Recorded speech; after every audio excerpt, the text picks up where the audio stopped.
अस्सलाम वालेकुम वरहमतुल्लाहि वबरकातुहू। आज हमारी अडोबी लाइटरूम की क्लास नंबर 5 है, जिसके अंदर हमने जो हमारे ऑप्शंस रह गए थे, जो हमारे पास टूल्स रह गए थे, उन्हें हम कवर करेंगे और कोशिश करेंगे कि आज जितने भी हमारे मेन टूल्स हैं, उनको हम कवर कर दें ताकि आगे हम ज़्यादा से ज़्यादा प्रैक्टिस करें। तो यहाँ पर एक और सवाल मुझसे पूछा गया है कि प्रैक्टिस के लिए कहाँ से इमेज वगैरह डाउनलोड करनी चाहिए? वैसे अगर मैं आप लोगों को डाउनलोड करने के लिए बता दूँ तो सिंपल आप गूगल के अंदर जाके लिखें कि रॉ पिक्चर्स ठीक है, वो आपको कोई भी वहाँ से डाउनलोड करके आप उसके अंदर प्रैक्टिस कर सकते हैं और वो सबसे अच्छी प्रैक्टिस के लिए हमारी फ़ाइल होती है। दूसरी चीज़ ये है कि हमारा लाइटरूम के अंदर कैमरा होता है। हमने फर्स्ट क्लास के अंदर देखा था, एक पिक क्लिक की थी और उसको हमने एडिट भी किया था। एंड तीसरी चीज़ जो मैं इस्तेमाल करता हूँ वीडियो रिकॉर्डिंग के लिए या फिर पिक्चर क्लिक करने के लिए, जिसके अंदर हमें मैक्सिमम ऑप्शन मिल जाते हैं कि हम उसको एडजस्ट कर सकें।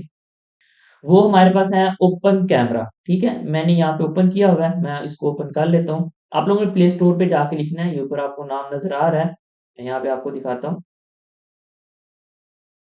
ये आपको नाम नज़र आ रहा है, ओपन कैमरा, ठीक है? इसको मैं इस्तेमाल करता हूँ पिक्चर वगैरह क्लिक करने के लिए या वीडियो को क्लिक करने के लिए। तो ये देखिए हमारे कितने अच्छे रिज़ल्ट्स आ रहे हैं। उस दिन आपके सामने हमने पहली क्लास के अंदर लाइटरूम का जो कैमरा था डिफ़ॉल्ट उसके अंदर हमने देखा था। तो आज आप रिज़ल्ट देखें कितना फ़र्क आ रहा है। तो ये रिज़ल्ट है इसकी ओपन कैमरा की सेटिंग की बात मैं अभी यहाँ पे नहीं करूँगा। अगर किसी को इसके बारे में पता है तो वो कर ले, नहीं तो मैं इसके एक्स्ट्रा से एक वीडियो बना दूँगा। आप जो है ना उस वीडियो को देख के इसकी सेटिंग कर लेंगे। जहाँ पर भी आपने किसी भी इवेंट के अंदर कोई भी मोबाइल है, एंड्रॉइड है, आईफ़ोन है। आईफ़ोन का तो मुझे इल्म नहीं है कि उसके अंदर ये किस तरह से काम करता है, लेकिन एंड्रॉइड के अंदर जो है ना डिफ़ॉल्ट कैमरे से या किसी एप्लीकेशन के कैमरे से सबसे अच्छा जो कैमरा हमें यही मिलता है। अच्छा आपको एक और चीज़ बता दूँ अगर आप माइक लेने जा रहे हैं या कोई ऐसी डिवाइस जो कैमरे के साथ कनेक्ट होती है, तो वो शॉपकीपर भी आपको जो चेक करवाएगा ना, इसी एप्लीकेशन के अंदर आपको चेक करवाएगा, इसको आप ओपन करके देख लें, ठीक है? तो क्या है इसकी सेटिंग ऊपर जो है ना हम कर लेते हैं बाद में वीडियो हम देख लेंगे। तो अभी जो है ना मैं यहीं पे एक पिक्चर क्लिक करता हूँ और उसके ऊपर जो हमारे बकाया फीचर्स रह गए हैं या टूल्स रह गए हैं, उसको हम कवर करते हैं। तो हम यहाँ से एक अपनी ही बल्कि सिस्टम है और इधर लैपटॉप इधर आज हम जो है ना लैपटॉप की बनाते हैं। यहाँ पे आप लोगों ने यहाँ पे मेरी ऑडियो वहाँ पे रिकॉर्ड हो रही है। कोई माइक वगैरह नहीं लगाया, बगैर माइक के मैं ऑडियो वगैरह रिकॉर्ड करता हूँ। इसको मैं यहाँ पे क्लिक करता हूँ या मैं यहाँ से कीबोर्ड की ही द्वारा क्लिक कर लेता हूँ। कीबोर्ड के अंदर ज़्यादा ब्लैक आ जाएगा, तो फिर वहाँ पे एडजस्ट करना थोड़ा मुश्किल हो जाएगा। तो मैं ऐसे करता हूँ, यहाँ से लैपटॉप की जो है ना इसी की मैं पिक्चर क्लिक करता हूँ। तो मैं यहाँ से ना लैपटॉप की पिक्चर क्लिक करता हूँ। पहले वीडियो कैमरा चल रहा था, तो वीडियो नहीं बनेगी क्योंकि मैं इसके अंदर रिकॉर्डिंग कर रहा हूँ, स्क्रीन रिकॉर्डिंग और ऑडियो को सिंक करने के लिए साथ में ऑडियो भी रिकॉर्ड करनी पड़ती है, ताकि हम प्रीमियम के अंदर जाके इसको सिंक करके ऑडियो एक-दूसरे के साथ मिला सकें। ठीक है? वो तो अलहदा से लैपटॉप के अंदर हो रही है और ये मोबाइल के अंदर हो रही है, तो इश्यू बन जाता है। इस तरह से ऑडियो यहाँ पर भी हो ना, तो फिर सिंक करके हम इज़िली उसको अटैच कर सकते हैं।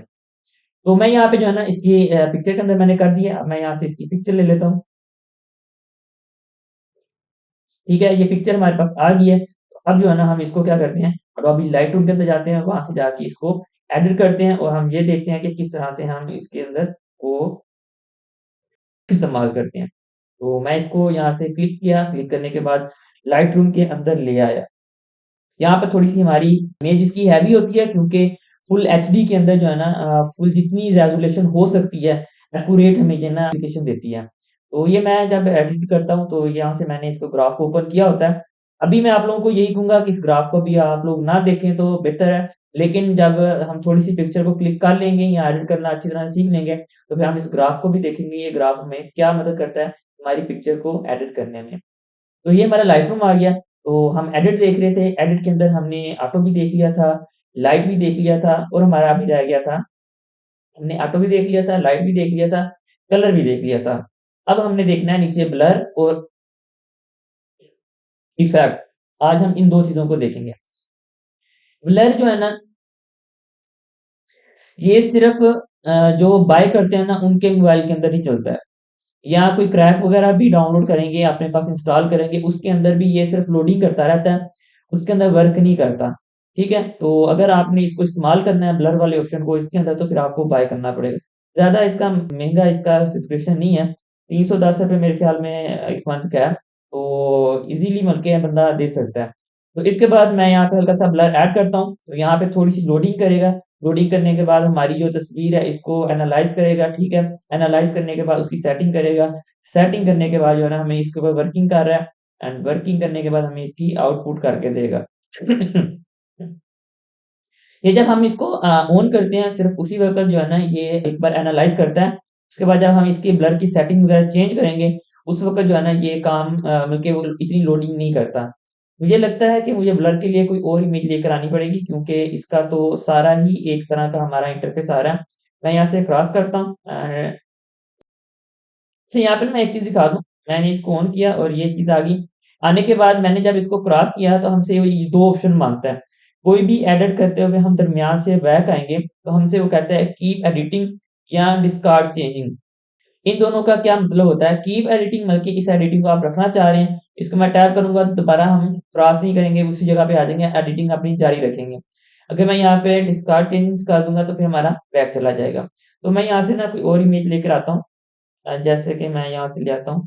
मैं ये अपनी इमेज ले आता हूँ, इसको मैं फ़ोकस देकर देखता हूँ। यहाँ पे मैं ब्लर के अंदर आता हूँ, ब्लर के अंदर आने के बाद इसको मैं थोड़ा-सा बढ़ाता हूँ। अभी वो हमारी इमेज को जो है ना एनालाइज़ करेगा, एनालाइज़ करने के बाद जो है ना फिर हमें इसके अंदर ब्लर इफ़ेक्ट जो है ना डाल कर देगा। तो मैं यहाँ से ब्लर को थोड़ा-सा बढ़ा देता हूँ, बढ़ाने के बाद नीचे हमें यहाँ पे कुछ उन्होंने दिया हुआ है सर्कल ब्लर है, ठीक है? और यहाँ पे बबल्स हैं, ठीक है? और यहाँ पे हमारे पास ये आ गई, चीज़ें आ गई। अच्छा ये बबल्स जो है ना ये आप अक्सर आप लोगों ने देखा होगा कि कहीं पीछे दरख्त वगैरह हो और बीच में से हल्की-हल्की रोशनी आ रही हो, तो वहाँ पे वो बबल्स बना देता है। यहाँ पर भी ये देखें वहाँ पे कीबोर्ड की हल्की-सी ग्रीन लाइट आ रही थी और यहाँ पे हमें ये छोटी-छोटी लाइटें आ रही थी, उसकी उसने बबल्स बना दी हैं। तो जहाँ पर लाइट होगी ना वहाँ पे ये बबल बना देता है। सर्कल के अंदर क्या है कि वो हर चीज़ का सर्कल कर देता है, ठीक है? 5 बबल्स के अंदर जो है ना ये हमारा जैसे होता है ना, क्या कहते हैं उसको 5 कोनों वाली जो होती है, मुझे उसका नाम नहीं आता अभी ज़हन से निकल गया, हालाँकि मैं मैथ पढ़ाता भी हूँ। तो ये बल्कि वो 5 कोनों वाली होती है। चलें जो भी है, हमने क्या करना है, तो इस तरह की शेप तरह के हमारे जो है ना पीछे ब्लर आ जाता है। तो यहाँ पे ये सर्कल्स आ जाते हैं, यहाँ पे शेप्स दी हुई हैं। आपको जिस तरह का ब्लर चाहिए बैकग्राउंड के अंदर आप वैसा दे सकते हैं। ये खुद ब खुद हमारी पिक्चर को एनालाइज़ करके हमारी जो मेन सब्जेक्ट होता है, उसको रहने देता है, जो बैकग्राउंड होता है ना उसको ब्लर कर देता है और बहुत अच्छा चीज़ है। अच्छा इसके अंदर जो है ना मोर सेटिंग भी यहाँ पे आती है कि हम यहाँ से जाके फ़ोकस के अंदर जाके इसकी और भी सेटिंग कर सकते हैं। तो इसके अंदर हमें 2 चीज़ें मिलती है। एक हमें यहाँ पे बल्कि यहाँ पे हमें कुछ और सेटिंग्स भी मिलती हैं। यहाँ पे हमारे पास इन्वर्ट का है। इसको मैं इन्वर्ट के ऊपर क्लिक करूँगा, तो हमारा जो सब्जेक्ट है अब वो ब्लर होगा, जो हमारा बैकग्राउंड है वो रह जाएगा। मैं इन्वर्ट इसको क्लियर कर देता हूँ। तो यहाँ पे देखें जैसे ही मैंने इन्वर्ट किया, तो ये जो नीचे वाली चीज़ें हैं वो हमारी रंगीन हो गई और ऊपर वाली चीज़ जो है वो हो गई। अब मैं अप्लाई कर दूँगा तो वो हमारा चेंज हो जाएगा ब्लर। तो यहाँ से हम अपना जो है ना अपना बैकग्राउंड के अंदर कितना हमें शो करना चाहिए, किस चीज़ के अंदर करना चाहिए, ये भी हम यहाँ से एडजस्ट कर सकते हैं। मैं ऐसा करता हूँ यहाँ पे हमारा ब्लर ले आता हूँ। अभी आप लोग देखेंगे जो हमारा बैकग्राउंड है, जो बैकग्राउंड्स के कलर हैं उसके ऊपर हमारा ब्लर आ गया है, हमारे सब्जेक्ट के ऊपर से हट गया है। ये जब उसने एनालाइज़ किया ना, तो यहाँ पे आपको 2 चीज़ें नज़र आ रही हैं। एक आपको यहाँ पे नज़र आ रहा है नियर, एक आ रहा है फार। तो उसने जो है ना एनालाइज़ करके 2 कलर्स उसने पिक किया। उसने किस तरह से किया कि कैमरे के पास कौन-सी चीज़ थी, कैमरे से दूर कौन-सी चीज़ थी, ठीक है? तो इस चीज़ से हमें ये एक चीज़ मैं यहाँ पे एक्सप्लेन कर दूँ, अगर आप चाह रहे हैं कि आपने अपनी पिक्चर का बैकग्राउंड रिमूव करना है या उसका मतलब के बैकग्राउंड आप लोगों ने अच्छी किस्म में मतलब के अच्छा उसको मतलब के ब्लर करना है, तो कोशिश करें कि आपसे जो बैकग्राउंड है ना, वो आपका काफ़ी दूर हो, ठीक है? ये तो बिल्कुल पास था, फिर भी उसने जो है ना एनालाइज़ कर लिया। अगर इससे थोड़ा ज़्यादा और दूर होता है तो फिर क्लियर हो जाता है बल्कि वो एक होता है ना वीआईपी वाला बल्कि ब्लर इफ़ेक्ट जो है ना उसके अंदर ऐड होता है। तो ये हमारी सेटिंग है अगर इसको मैं हल्का-सा सॉफ्ट करना चाहता हूँ, मीन्स के कॉर्नर्स ज़्यादा मेरे मुझे लगता है कि वो हो रहे हैं, तो मैं यहाँ से इसको कम छोटा करके जो है ना बढ़ा देता सेट कर सकता हूँ। तो क्या है मैंने जितना इसको इस्तेमाल किया है एक्यूरेटली बल्कि हमें जो ऑटो के अंदर मिलता है, वही इनफ होता है, उसी को हम इस्तेमाल कर लें सबसे बेहतर होता है। अच्छा दूसरी चीज़ हमें यहाँ पे दूसरी सेटिंग ये मिलती है कि हमने फ़ोकस कैसे करना है। पर्सन के ऊपर करना है या किसी पॉइंट के ऊपर करना है। अगर मैं फेस के ऊपर कर दूँगा, तो ये हमारी बल्कि फ़ोकस जो आपका होगा ब्लर का, वो हमारा कॉर्नर से ज़्यादा होगा, मेरी इमेज के पास आके हल्का-सा कम हो जाएगा। अगर मैं यहाँ पे पॉइंट को क्लिक कर देता हूँ, जैसे हमें यहाँ पे पॉइंट का दिया हुआ है, इसके ऊपर मैं जाता हूँ, इसको मैं टैप करता हूँ, अब वो कह रहा है कि अपना एक पॉइंट बताएँ, जिस पॉइंट के ऊपर आप फ़ोकस करवाना चाह रहे हैं। मैं चाह रहा हूँ कि इस जगह पे फ़ोकस हो, ठीक है? और मैं यहाँ पे अब जो है ना हमारा हल्का-हल्का ब्लर नीचे से और दाएँ-बाएँ से हमारी पिक्चर के ऊपर भी आ सकता है, क्योंकि हमने एक पॉइंट बता दिया है कि हमें इस पॉइंट के ऊपर जो है ना ब्लर चाहिए। और मैं यहाँ पे जो है ना फ़ोकस करके इसको मैं अप्लाई करता हूँ। अप्लाई करूँगा तो ये मेरी पिक्चर के ऊपर जो ब्लर इफ़ेक्ट है वो हमारा अप्लाई हो चुका है।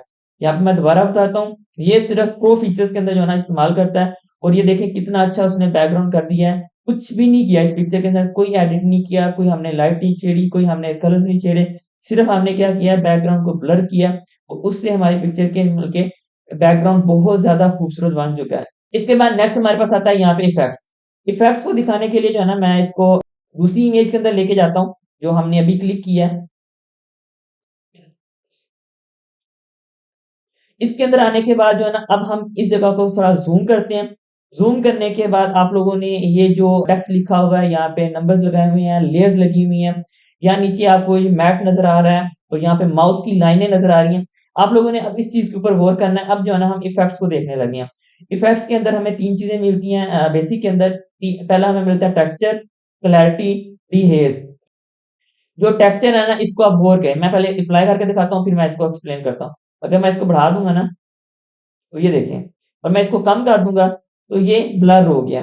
तो टेक्सचर क्या होता है कि हम जिस जैसे ही हमारे किसी इमेज के अंदर टेक्सचर को ऐड करते हैं, तो उसको जो है ना वो हार्डली हमें दिखाता है, मीन्स के बिल्कुल क्लियर करने की कोशिश करता है। और अगर मैं टेक्सचर को कम करता हूँ, तो ये उसके जो कॉर्नर्स होती हैं या छोटे-छोटे स्पॉट्स होते हैं ना, उसको ब्लर करके रिमूव करने की कोशिश करता है। मैं यहाँ पे सादा बता देता हूँ कि जब आप चाह रहे हैं कि आपकी इमेज ऐसी हो कि जैसे मतलब कि हल्की-सी खुरदरी-खुरदरी है या बिल्कुल क्लियर है, ठीक है? तो हल्की-सी अगर कहीं पे मिट्टी का दाना भी पड़ा हुआ है, वो आपने देखना है तो फिर आप इसके टेक्सचर जो है ना बढ़ा सकते हैं।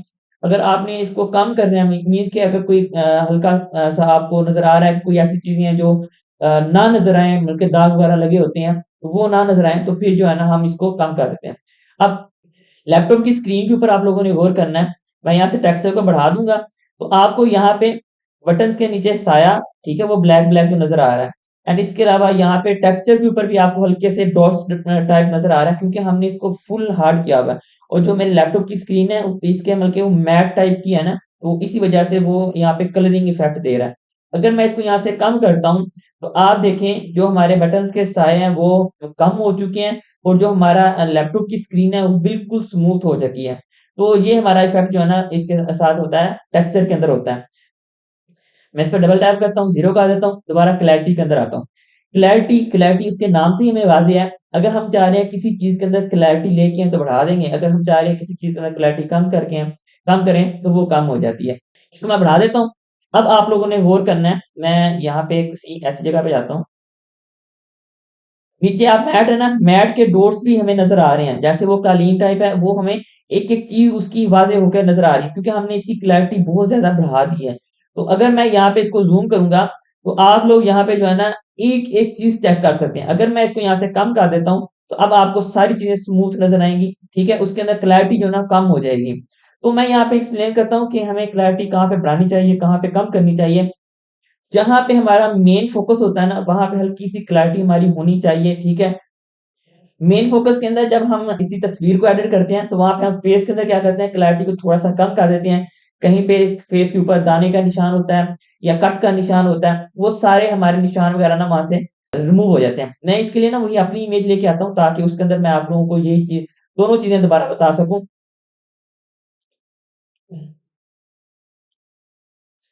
ये चीज़ आ गई, इसको मैं यहाँ से ना रिवर्स के अंदर जाकर मैं रीसेट ऑल कर देता हूँ और रीसेट ऑल किया, बिल्कुल जैसे हमने क्लिक की थी पिक्चर वो वाली आ गई है। मैं दोबारा इसके अंदर आता हूँ, यहाँ से एडिट के अंदर टेक्सचर, ठीक है? मैं यहाँ पे टेक्सचर को ना यहाँ पे बढ़ाने की कोशिश करता हूँ। मैं टेक्सचर फुल बढ़ाता हूँ, अब आप लोग देखिएगा। पीछे जो आपको चीज़ें नज़र आ रही है ना, वो इसी तरह हमारी वो बल्कि एक्यूरेट करने की कोशिश कर रहा है। एक-एक चीज़ के अंदर जो है ना हमारी डिटेल लेके आ रहा है। अगर मैं इसके अंदर कम करना चाह रहा हूँ, तो ये हमारा हो गया। अच्छा, अब मेरे फेस के ऊपर जो है ना आप लोगों ने तवज्जो करनी है, जैसे मैं इसको यहाँ से ज़ूम करता हूँ, आपको इस जगह पे कट नज़र आ रहा होगा, ठीक है? इस जगह पे कट नज़र आ रहा है। यहाँ पे मेरी दाढ़ी के हल्के-हल्के बाल नज़र आ रहे हैं। जैसे ही मैं टेक्सचर को कम करता हूँ, तो ये चीज़ें हमारी यहाँ से रिमूव बल्कि हल्का-सा स्मूथ हो रही हैं। स्मूथ होने की वजह से हल्का-हल्का रिमूव हो रही हैं। अगर मैं इसको बढ़ा देता हूँ, तो ये ही जो चीज़ें बल्कि जो ऊपर कट लगा हुआ है या मेरी दाढ़ी के बाल हैं, वो देखिए कैसे बल्कि एक्यूरेट हमें नज़र आ रहे हैं। इसी तरह मैं क्लैरिटी के अंदर आता हूँ। क्लैरिटी के अंदर जब मैं इसको बढ़ा दूँगा, ये चीज़ें हमारी बिल्कुल क्लियर नज़र आने लग जाएँगी, ठीक है? एक-एक चीज़ हमें यहाँ पे नज़र आ रही है। अगर मैं इसको यहाँ से स्मूथ कर देता हूँ, तो अब देखिए मेरे फेस के ऊपर जो है ना वो जो मैंने बाल्स किया था या ऊपर कट लगा था वो कतरे जो है ना बहुत कम हमें जो है ना नज़र आ रहे हैं, लेकिन वो चीज़ें जो है ना हमारी यहाँ से रिमूव हो चुकी हैं। ये बैक हो गया, मैं इसको दोबारा ओपन करता हूँ। इसको मैं यहाँ से नॉर्मल करता हूँ। नॉर्मल करने के बाद यहाँ पे नीचे डिहेज़ है, डिहेज़ को अगर हम कम करते हैं तो इसके अंदर हमारी जो लाइट होती है ना वो इसको स्मूथ कर देता है, मीन के व्हाइट की तरफ ले जाता है। अगर मैं इसको डिहेज़ को बढ़ाता हूँ तो वो हमारे कलर्स के अंदर डार्कनेस लेके आता है और फुल वार्म की तरफ ले जाता है, ठीक है? तो ये चीज़ें जब हम प्रैक्टिस करेंगे ना उसके अंदर मैं बताऊँगा कि अब आप लोगों ने किस इमेज के अंदर इसको मतलब के आगे बढ़ाना है या कम करना है। लेकिन जो इसका मेन काम है ना वो मैंने आपको यहाँ पे एक्सप्लेन कर दिया है। उसके बाद यहाँ पे विजनीट है, विजनीट वही है ये जो हमारा काम आता है, जो हमारे कॉर्नर्स होते हैं, उसके ऊपर ये वर्क करता है कि अगर हम इसको यहाँ से बढ़ा देते हैं, तो ये व्हाइट मतलब के कॉर्नर्स हमारे कर देता है। अगर इसको हम कम कर देते हैं, तो ये हमारा ब्लैक कॉर्नर्स को कर देता है। अक्सर आप लोगों ने देखा होगा, आईफ़ोन के अंदर जो है ना, ये इनबिल्ट फ़िल्टर आता है, जब पिक्चर क्लिक करते हैं, तो उसके कॉर्नर्स जो है ना, हल्के-हल्के आपको ब्लैक नज़र आते हैं, ठीक है? बकाया मैंने इसको ज़्यादा इस्तेमाल नहीं किया। 1-2 बार मैंने इस्तेमाल किया है, 1-2 इवेंट्स के अंदर पिक्चर क्लिक करने के लिए, तो वहाँ पे मैंने महसूस किया है कि उसके अंदर ये वाला इफ़ेक्ट पहले से ही लगा होता है। बकाया यहाँ पे मिड टोन है, आप मिड से मतलब कितना इसको दूर रखना चाह रहे हैं, करीब रखना चाह रहे हैं, ये आप सेटिंग कर सकते हैं। इसका फेदर कितना हो, ज़्यादा कर देंगे। मैं इसको जो है ना 1 मिनट, फेदर को मैं कम करता हूँ, इसको भी कम करता हूँ। जो ये चीज़ मैं यहाँ से बढ़ा के एंड मिड पॉइंट को मैं थोड़ा-सा यूँ कर लेता हूँ। अब फेदर को आप देखना, फेदर जो होती है ना, इसका ब्लर इफ़ेक्ट होता है स्टार्टिंग इफ़ेक्ट से और जहाँ पे खत्म हो रहा होता है, ठीक है? मैं इसको बढ़ा देता हूँ, आप देखेंगे एक स्मूथ इफ़ेक्ट आ गया ब्लैक से व्हाइट की तरफ। अगर मैं इसको यहाँ से फुल मिल के कम कर देता हूँ, तो आप देखिएगा बिल्कुल हार्ड एज बन गई हैं, जहाँ पे हमारा सर्कल वहाँ पे एंड हो रहा है। तो ये हमारी इफ़ेक्ट की स्मूथनेस होती है। अगर हम यहाँ से इसको करना चाहें तो कर सकते हैं।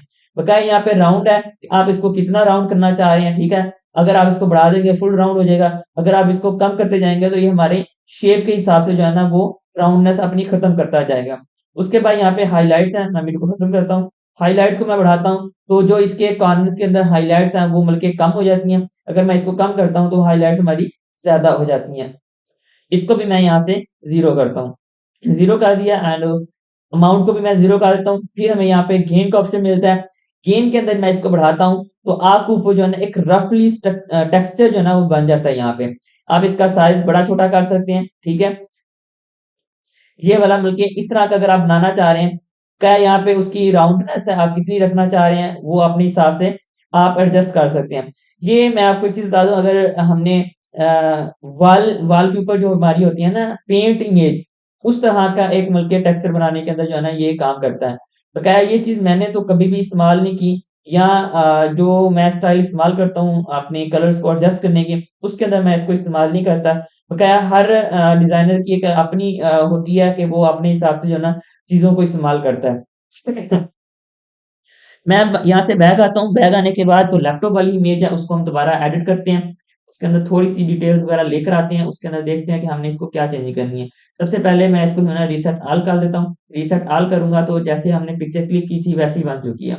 तो मैं यहाँ पे आ जाता हूँ एडिट के अंदर। एडिट के अंदर आने के बाद सबसे पहले लाइट्स के अंदर जाता हूँ। लाइट्स जो है ना हमारी इसके अंदर मैं थोड़ी-सी मैं कम करता हूँ क्योंकि हमारे ऊपर यहाँ पे बल्ब लगा हुआ है जिसकी वजह से वो इश्यू कर रहा है। तो मैं इसको हल्का-सा कम करूँगा तो अब आप डिटेल्स चेक करें इसके अंदर जो है ना डिटेल्स बढ़ चुकी हैं। तो मैंने आप लोगों को यही चीज़ बताई थी कि जब आप लोगों ने पिक्चर हो या वीडियो हो उसके अंदर आप लोगों ने कलर को एडजस्ट करना है। आप लोगों ने ये नहीं देखना कि मेरी इसके जो है ना लाइट कम हो रही है, ज़्यादा हो रही है। आपने डिटेल्स के ऊपर तवज्जो देनी है कि डिटेल्स यहाँ पे बढ़ रही हैं। अगर मैं इसको यहाँ से बढ़ाता हूँ, तो आप देखिएगा इसकी डिटेल्स जो है ना वो हमारी कम होती जा रही हैं, ठीक है? लाइट बढ़ती जा रही है। ओवरऑल हमें लगता है कि हमारी पिक्चर जो है ना वो ब्राइटनेस हो रही है। तो लेकिन जो बिगिनर्स होते हैं वो इसी चीज़ को देखते हैं कि हमारी पिक्चर ब्राइट हो रही है, कहाँ तक ब्राइट होनी चाहिए वहाँ तक रखते हैं। लेकिन हमें जब पिक्चर को एडिट करना होता है, वो हम व्हाइट और ब्लैक के अंदर जाके उसकी व्हाइटनेस और ब्लैकनेस को हम एडजस्ट करते हैं। लेकिन जो हमारे ऊपर वाले ऑप्शन होते हैं, इसके अंदर हमने ज़्यादा से ज़्यादा डिटेल्स को निकाल के लाना होता है। मैं इसको किसी भी एक कॉर्नर वाले पॉइंट जिसके ऊपर जैसे हमारे कीबोर्ड है, इसके ऊपर मैं लेके आता हूँ, थोड़ा ज़ूम कर लेता हूँ और मैं इसको जो है ना यहाँ से नॉर्मल करके इसको हल्का-सा मैं कम करता हूँ ताकि हमें जो है ना इसकी डिटेल्स जो है ना वो हमें वाज़िह नज़र आएँ। इसको मैं नॉर्मल करता हूँ, आप देखेंगे यहाँ पे हमारे जो बटन है वो हल्के-हल्के ब्लर नज़र आ रही हैं। लाइट की ज़्यादा रोशनी होने की वजह से मैं इसको क्या करता हूँ यहाँ से थोड़ा-सा कम करता हूँ, 70 पे ले आया हूँ, ठीक है? 90 पे ले आया हूँ, 90 पे लेके आने के बाद हमारा कंट्रास्ट है, मैं यहाँ पे अच्छा मैंने आप लोगों को एक चीज़ बताई थी, आप लोगों ने जो चीज़ भी इस्तेमाल करनी है उससे पहले आप लोगों ने इसको हाई करके देख लेना है, हाई के अंदर आपको क्या रिज़ल्ट मिला है एंड लो करके देख लेना आपको लो के अंदर क्या रिज़ल्ट मिला है।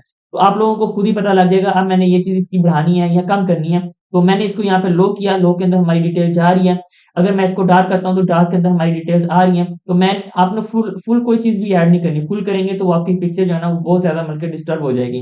तो मैं इसको यहाँ से हल्का-सा मैं यहाँ पे हल्का-सा जो है ना इसके अंदर कंट्रास्ट ऐड करता हूँ, ठीक है? तकरीबन 16 ऐड किया ताकि हम चाह रहे हैं कि हमारा ये जो लैपटॉप है ये बिल्कुल बल्कि वाज़िह हमें नज़र आए। उसके बाद यहाँ पे हमारी हाइलाइट्स आ जाती हैं। हाइलाइट्स को मैं यहाँ पे ज़्यादा करके देखता हूँ, कम करके देखता हूँ, तो कम के अंदर जो है ना हमारी डिटेल ज़्यादा आ रही है तो मैं यहाँ से थोड़ा-सा इसको कम कर देता हूँ, ठीक है? ये जब स्टार्ट के अंदर जो है ना आप लोगों को इस तरह से करके देखना होगा कि हम ज़्यादा करें या कम करें। जब आप कम से कम 100 पिक्चर एडिट कर लेंगे ना, तो फिर खुद ब खुद आपकी जो है ना प्रैक्टिस हो जाएगी कि मैंने अब क्या करना है। फिर आप बगैर देखे जो है ना, आप लोग पहले ही माइंड बना लेंगे ये चीज़ें जो है ना इसके अंदर आप लोगों ने ये चीज़ चेंज करनी है, ये चीज़ चेंज करनी है। जैसे मैंने जब आप लोगों की असाइनमेंट चेक कर रहा था वीडियो एडिटिंग की, तो उसके अंदर जो आप लोगों ने कलर एडजस्ट किए थे, तो मैंने वहीं पे आप लोगों को बता दिया कि आपने इसके अंदर ये चीज़ें चेंज की हैं, लेकिन आपको ये चीज़ें चेंज करनी होंगी। तो ये प्रैक्टिस के ऊपर डिपेंड करता है। जब आप लोग कम से कम एक 100 जो है ना आप लोग इमेजेस को आप एडजस्ट कर लेंगे ना, तो आप लोगों को खुद ही पता लग जाएगा। ये कलर्स हैं, कलर्स के अंदर हमें बहुत ज़्यादा प्रैक्टिस की ज़रूरत होती है, बहुत ज़्यादा प्रैक्टिस की ज़रूरत होती है। अगर हम प्रैक्टिस नहीं करते, हम जितने मर्ज़ी कोर्सेज़ देख लें, हमें नहीं पता लगता कि हमने अब कब हमारी जो है ना इमेज के कलर्स जो है ना हम निखार सकते हैं। इसके अंदर जो है ना अगर मैं यहाँ पे आपका 1 घंटे के अंदर सारी चीज़ें हमारे लेक्चर होती हैं, कम से कम आपको जो है ना इसके ऊपर 1 घंटे की लेक्चर्स के ऊपर जो है ना प्रैक्टिस के लिए आप लोगों को 20 से 25 घंटे देने चाहिए, ठीक है? जब इतने घंटे देंगे, इंशाल्लाह ज़रूर जो है ना आप लोगों की जो फ़ोटो एडिटिंग की स्किल है ना, वो आप लोगों की खुद ब खुद जो है ना सेट हो जाएगी, ठीक है? बकाया एक्सपेरिमेंट करते रहें, एक्सपेरिमेंट करने से बहुत सारी चीज़ें जो है ना न्यू आती हैं सामने। मैं भी काफ़ी बार जब समझ नहीं आता तो फिर एक्सपेरिमेंट के लिए चेक करता होता हूँ कि इसको मैं बढ़ा दूँ, कम कर दूँ, तो फिर क्या होता है, तो बाज़-औक़ात ऐसा होता है कि जो हमने एक रूल बनाया होता है, इसके अंदर मैंने एडिट करना है, उससे भी बहुत ज़्यादा अच्छी हम एडिट कर लेते हैं। तो फिर नेक्स्ट जो है ना हमारा वो रूल चलता है जब तक हम कोई और न्यू रूल ब्रेक नहीं कर लेते, ठीक है? तो इसके बाद यहाँ पे शैडोज़ हैं, शैडोज़ को मैं थोड़ा-सा कम करूँगा, ठीक है? कम करने के बाद अब जो है ना हमारी यहाँ पे व्हाइटनेस और डार्कनेस की जो बारी आ गई है, तो मैं यहाँ पे जो है ना यहाँ पे व्हाइट को थोड़ा-सा ऐड करता हूँ, ठीक है? क्योंकि हमने एक्सपोज़र को वहाँ से कम किया हुआ था एंड डार्क को मैं थोड़ा-सा यहाँ से डल करता हूँ, इसको मैं बढ़ाता हूँ यहाँ से थोड़ा-सा डार्क करता हूँ, तो बेहतर रहेगा, ठीक है? तो अब ये देखिए मैं इसके पिक्चर को टैप करता हूँ, ये हमारी पहली वाली पिक्चर है जिसके अंदर हमारी एक साइड से लाइट ज़्यादा आ रही है और कलर्स जो है ना 2 हमारे सही तरह से नज़र नहीं आ रहे। इसके ऊपर मैंने यहाँ से मैं थंब उठाता हूँ, तो अब जो है ना हमारी चीज़ें भी क्लियर हो गई हैं। क्लियर होने के साथ-साथ जो हमारी लाइट है वो भी बैलेंस हो गई है। इसके अंदर हमारे कलर्स आ जाते हैं, कलर्स के अंदर जो है ना इसके अंदर अभी हम इसको ज़्यादा नहीं छेड़ते। मैं हल्का-सा यहाँ से जो है ना सैचुरेशन को बढ़ा देता हूँ, ताकि अगर जो हमारे कलर्स डॉट्स बन रहे हैं वो हमारे जो है ना सैचुरेट हो जाएँ। तो इसके बाद हम आ जाते हैं यहाँ पे इफ़ेक्ट्स के अंदर। अगर आप जो है ना ये पूरी इमेज को किसी थंबनेल के अंदर इस्तेमाल करना चाह रहे हैं, बैकग्राउंड के अंदर इस्तेमाल करना चाह रहे हैं, तो मैं कोशिश करता हूँ इसी इमेज को जो है ना ब्लर करके, मैं इसको यहाँ से ब्लर करके मैं इसको यहाँ से ना ब्लर करता हूँ, बल्कि इसके अंदर तो हमारा वो ऑडियो वाला सीन आ रहा है, अगर पीछे कोई इमेज वाला होता तो मैं जो है ना इसको सोच रहा था कि इसको मैं ना आज के थंबनेल के अंदर इस्तेमाल करूँ। चलें कोई बात नहीं क्या है जो है ना हम यहाँ पे टेक्सचर वगैरह देख लेते हैं। टेक्सचर को मैं यहाँ से थोड़ा-सा बढ़ाऊँगा क्योंकि इसके अंदर हमने डिटेल जो है ना वो लेकर आनी है, कीबोर्ड है, उसके एजेस हैं, वो सारी चीज़ें हैं, ठीक है? इसके बाद हमारी यहाँ पे क्लैरिटी है, क्लैरिटी को भी मैं यहाँ से थोड़ा-सा बढ़ाऊँगा। डिहेज़ को भी मैं थोड़ा-सा बढ़ाऊँगा ताकि जो हमारे कलर्स हैं वो थोड़े-से एडजस्ट हो जाएँ, ठीक है? इसको मैं यहाँ से ज़ूम आउट कर देता हूँ। ज़ूम आउट करने के बाद हमारा जो फ़ोकस है वो हमारा लैपटॉप के ऊपर आना चाहिए। तो मैं यहाँ पे जो है ना इसका अमाउंट यहाँ से हल्की-सी यहाँ से ज़्यादा नहीं, हल्की-सी मैं बढ़ा दूँगा। बल्कि कम करूँगा ताकि वो ब्लैक वाला आ जाए। तो ये हमारा इस तरह से हम इसको हल्का-सा एडजस्ट करते हैं। तो नीचे हमारी ये डिटेल्स ऑप्शन और ये प्रोफ़ाइल आ गई। ये हम जो है ना नेक्स्ट इमेज एडिट करते हुए ना जहाँ पे हम इस्तेमाल करेंगे इसको मैं वहाँ पे एक्सप्लेन कर दूँगा। आज के लिए इतना काफ़ी है, इसकी प्रैक्टिस करें, ठीक है? इंशाल्लाह जो है ना कल हम एक नई क्लास के अंदर आएँगे और मास्क वाली क्लास जो है ना हमारी कल होगी। बहुत इम्पोर्टेंट क्लास है, इसके अंदर हम एक-एक चीज़ को सब्जेक्ट को सिलेक्ट कर सकते हैं। जो हमारा स्काई होता है उसको सिलेक्ट कर सकते हैं, बैकग्राउंड को सिलेक्ट कर सकते हैं। वुड्स के साथ हम पेंट करके किसी एक मखसूस हिस्से के अंदर चेंजिंग कर सकते हैं। ग्रिड्स लगा के चेंजिंग कर सकते हैं। ये सारी चीज़ें इंशाल्लाह हम जो है ना कल की क्लास के अंदर देखेंगे। आज आप प्रैक्टिस करें, ठीक है? प्रैक्टिस करने के बाद जो है ना मैं ये वाली इमेज जो है ना लैपटॉप वाली ये मैं उधर कम्युनिटी के अंदर भी सेंड कर दूँगा और जो हमारा व्हाट्सएप चैनल है वहाँ पे भी सेंड कर दूँगा। तो आप लोग जो है ना वहाँ से उठा के इसकी प्रैक्टिस कर सकते हैं, ठीक है? बकाया कोशिश करें कि अपने मोबाइल से जो है ना आप लोग खुद पिक्चर क्लिक करके उसकी प्रैक्टिस करें क्योंकि जब आप लोगों ने रियल टाइम आप लोगों ने काम करना है, उस वक़्त आप लोगों ने जो आपने खुद पिक्चर क्लिक करनी है, उसके ऊपर काम करना है। ना कि जो आपके पास अफोर्डेबल कैमरे हैं ही नहीं, उनकी आप उठा के जो है ना पिक्चर्स के ऊपर प्रैक्टिस करें, उसके ऊपर तो आपके रिज़ल्ट अच्छे आएँगे। लेकिन जब आप अपने मोबाइल से क्लिक करेंगे तो फिर वहाँ पे आपके रिज़ल्ट जो है ना उस तरह से नहीं आएँगे। जब आपके स्टार्ट से ही इस अपने मोबाइल के कैमरे के ऊपर आप लोगों की प्रैक्टिस होगी, तो आप लोगों को कभी भी फ़िक्र नहीं होगी कि का आप लोगों ने किस तरह से करना है। अच्छा यहाँ पे मैं एक चीज़ बताता हूँ कि मैं जब भी किसी इवेंट के ऊपर अभी तो नहीं जाता, पहले मैं जाता होता था। इवेंट्स को कवर करने जाता था, वहाँ पे जाके पिक्चर वगैरह क्लिक करनी है, उसकी वीडियो वगैरह बना के देनी। तो मैंने जो ना ढेरों पिक्चर नहीं खींचता होता था। मैंने जो है ना सिर्फ़ अपने माइंड के अंदर पहले से ही माइंडसेट बना के जाता था, मैंने इतनी पिक्चर क्लिक करनी है, इस एंगल से करनी है, बस जाके इनफ वो करनी है, वही उठानी है, उठाकर मैंने उसको एडिट करना है, एडिट करने के बाद जो है ना, मैंने क्लाइंट को देके मैं फ़ारिग। ये नहीं है कि मैंने जो है ना 8-8, 9-900 पिक्चर क्लिक कर लेनी है, पिक्चर करके फिर उसके अंदर मैंने सबको एडिट करके क्लाइंट को दिखाना है अभी ये। मैं ये वाला काम नहीं करता। मैं जो है ना पहले से ही जो है ना अपना माइंडसेट बना के जाता हूँ कि मैंने जो है ना ये सारे एंगल कवर करने हैं। वो हमारी प्रैक्टिस के ऊपर डिपेंड करता है, जब हमारी इतनी प्रैक्टिस हो जाए जब हमारी इतनी प्रैक्टिस हो जाती है कि हमने कई इमेजेस जो है ना इमेजेस और वीडियो एडिट कर चुके हो तो फिर हमें पता होता है कि हमने कौन-कौन से क्लिप लगानी है, कौन-सी चीज़ें करनी है। और बाज़ इवेंट तो मैंने ऐसे भी अटेंड किए हैं जिसके अंदर जो मैंने वीडियो क्लिक करनी थी पिक्चर्स वगैरह की मतलब वीडियो वगैरह बनानी थी, तो उसके जो मैंने पहले से ही इफ़ेक्ट वगैरह लगा के सारा कुछ बना के मैं चला गया। सिर्फ़ मैंने जो है ना पिक्चर क्लिक की, उनके अंदर जो मैंने डेमो पिक्चर लगाई थी वो मैंने उसके अंदर रिप्लेस करके उनका प्रोजेक्ट उनके हवाले कर दिया। और ऐसे मैंने कई इवेंट जो है ना मैंने जो है ना कंप्लीट किए हैं। तो इस तरह से जब आप लोग भी करेंगे तो इंशाल्लाह आप लोगों की प्रैक्टिस हो जाएगी, तो आप लोग भी जो है ना अच्छी तरह से अपने कलर्स को एडजस्ट कर सकते हैं। अस्सलाम वालेकुम व रहमतुल्लाहि व बरकातहू।